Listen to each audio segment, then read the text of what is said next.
कैसना घर में मैया कैनी बिया हवा गे पी के जब आवा हौ ता करहौ गजनावा गे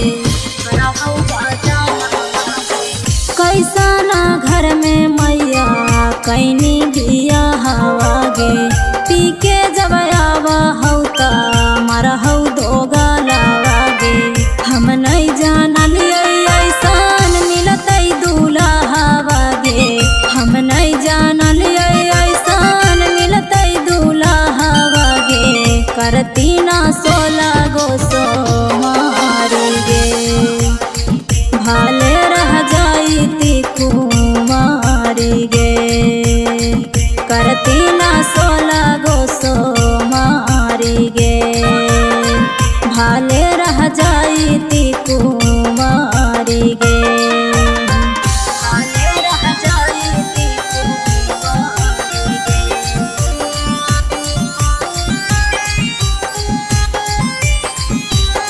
करती ना 16 गो सोमारी हे गे मैया पीला के बाद उतार देबा हको गारी खाए के बेरी उतार फेंक देहु थारी हे गे मैया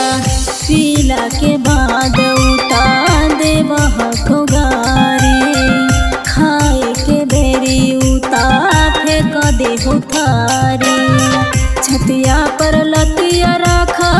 दे हौ दो गलावा गे छतिया पर लतिया रखा दे हौ दो गलावा गे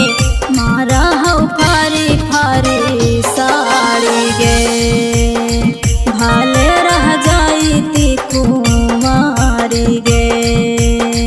करती ना 16 गो सोमारी गे